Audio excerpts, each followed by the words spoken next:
डीएनटीज के आर्थिक, सामाजिक, शैक्षणिक और राजनीतिक परिदृश्य में अपनी चर्चा को रखा है। और हमारे बीच में जो हम सब लोग आज देश के लोग एकत्रित हुए हैं, डीएनटीज के स्कॉलर्स, रिसर्चर्स, एक्टिविस्ट एवं प्रमुख नेतागण, और वो सिर्फ कहीं पर भी जाते हैं, चाहे राजनीतिक दल, चाहे सरकारों के पास में, वो केवल रेनके आयोग की बात करते हैं। वो हमारी शख्सियत हमारे बीच में उपस्थित है रेनके साहब, और मुझे भी सौभाग्य मिला जब रेनके आयोग का गठन हुआ, टेक्निकल एडवाइजरी कमेटी बनी, राजस्थान से सिविल सोसाइटी का मेंबर बनने का सौभाग्य मिला, और पूसा पंत भवन में जब पूरे देश के लोग इकट्ठे हुए तब भी मैंने एक ही बात कही थी। हम सब लोग बोल रहे हैं कि हमारा विधानसभा संसद में आदमी नहीं है।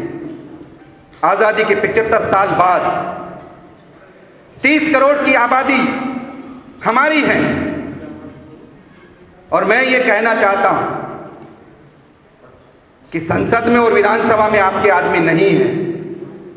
राजस्थान में 2 साल से आंदोलन नहीं, मैंने जब से सूरत संभाली है, मैंने कॉलेज में दाखिला लिया था 1995 में, NSUI का रिक्रूटमेंट छात्र विंग का विद्यार्थी था,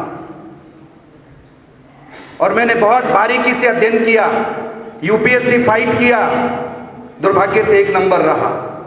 वकालत की 10 साल तक राजस्थान उच्च न्यायालय में, लेकिन वकालत को भी हमने एक साइड में की।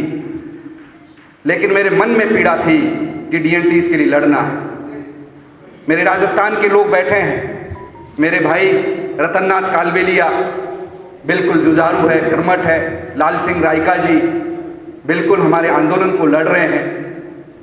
लेकिन मैं ये कहना चाहता हूं कि विधानसभा और संसद में नहीं पहुंचे, सड़क पे लड़ने से किसने रोका आपको?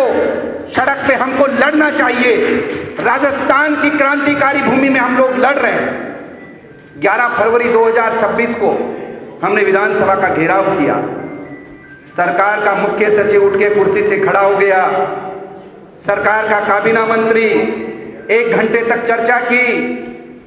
उन्होंने ये बात कही कि डीएनटीज का इश्यू है, लेकिन सरकार सुनती नहीं है। सरकार सुनने का एक ही कारण है, राठौड़ साहब आप 75 साल के नौजवान हैं और आपने वेबिनार के माध्यम से पूरे देश को इकट्ठा किया, में आप साधुवाद के पात्र हैं।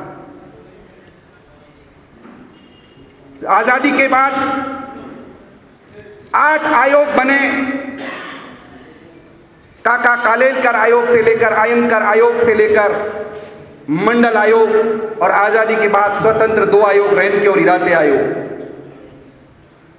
कांग्रेस पार्टी ने आपकी और हमारी बात को ज्यादा तो नहीं सुना, लेकिन कुछ तो सुना। मैं गवाह हूं, 28 जनवरी 2014 को राहुल गांधी जी के प्रतिनिधिमंडल में राजस्थान से मैं भी मिला, लेकिन उन्होंने ये कहा आप देरी से आए, चुनाव की तरफ सरकार जा रही है। यूपीए फर्स्ट में रेनके कमीशन का गठन हुआ, सेकंड में हमने बात की हमारी आयोग की रिपोर्ट लागू होनी चाहिए, लेकिन वही बात है कि लोकतंत्र है, हमारी आवाज को कौन उठाए। दुर्भाग्य से यूपीए की सरकार चली गई, और अब तो नगाड़े वाली सरकार भी है, उन्होंने भी इदाते आयोग को बिठा दिया। अरे भाई, इदात कितने आयोग बिठाएंगे आप लोग? आजादी से लेके आज तक हमारी कहीं गणना ही नहीं है, फिर हमें आरक्षण मिलेगा कैसे? हम बुद्धिजीवी व्यक्ति हैं, सब पढ़े लिखे इंटेलेक्चुअल लोग हैं। मैं सुबह से सबसे मिल रहा हूं, देख रहा हूं, सब रजिस्ट्रेशन कर रहे हैं। अपनी भाषा से पता पड़ जाता कि कितना व्यक्ति इंटेलेक्चुअल है। लेकिन मैं ये कहना चाहता हूं, इन गौरवशाली इतिहास को मिटा दिया, अंग्रेजों ने मिटाया, मुगलों ने मिटाया, और अब हमारी सरकारों ने भी मिटा दिया। डीएनटी का जब नाम आता है ना, तो नजर फेर कर देखता है कि क्रिमिनल तो नहीं है।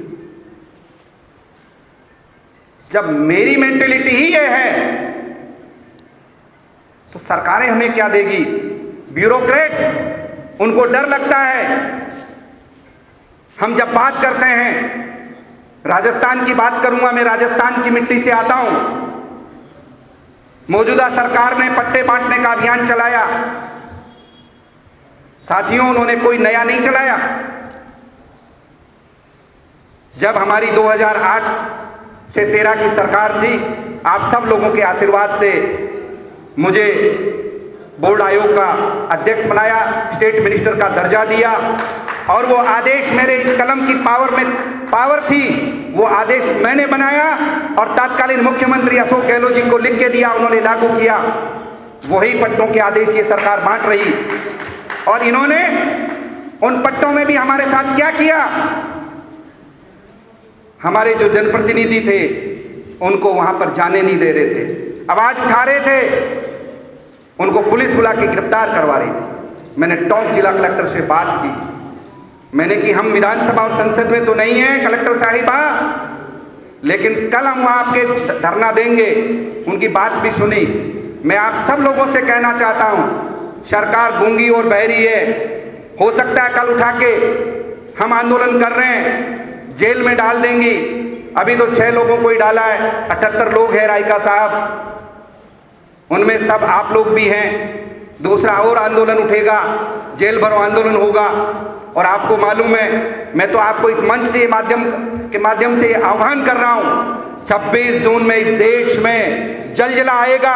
26 जून को महापड़ाव है राजस्थान के अंदर। और मैं कहना चाहता हूं राठौड़ साहब, आप सब लोग, ये डिजिटल युग है, जब अकेला एक शेर विधानसभा में रुक सकता है, विधानसभा को हम लोग घेर सकते हैं। और हमारे कांग्रेस के विधायकों ने और 2 निर्दलीयों ने डीएनटीज की विधानसभा के सदन में बात रखी, लेकिन सत्ता दल ने उस बात को सुना नहीं। मैं कहना चाहता हूं सप्पल साहब, आप विपक्षी दल के स्पोक्स पर्सन हैं, एलओपी लीडर, भारत की आवाज। राहुल गांधी जी ने भारत जोड़ो यात्रा, मैं भी मध्य प्रदेश की सीमा से लेकर हरियाणा बॉर्डर तक चला था, मुझे भी उन्होंने 4 मिनट दिए, चलते हुए मेरी बात को सुना। डीएनटीज के बारे में हमने बात को रखा।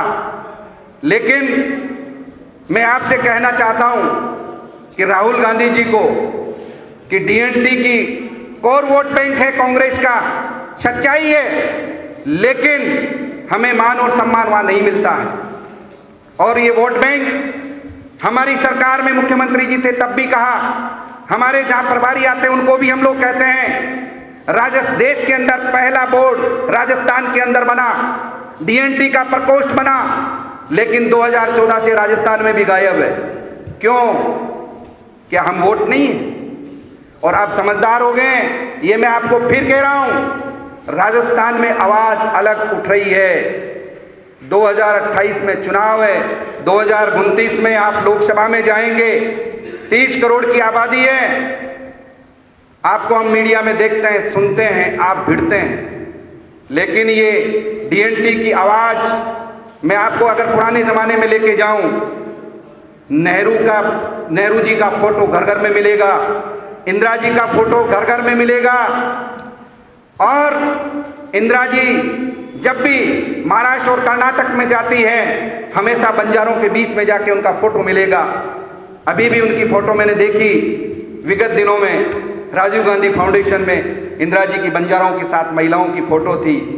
हम उन कौम के लोग हैं, लेकिन हमें भूल रहे हैं, तो शायद फिर हमारा समाज भी भूलने से गुरेज नहीं करेगा।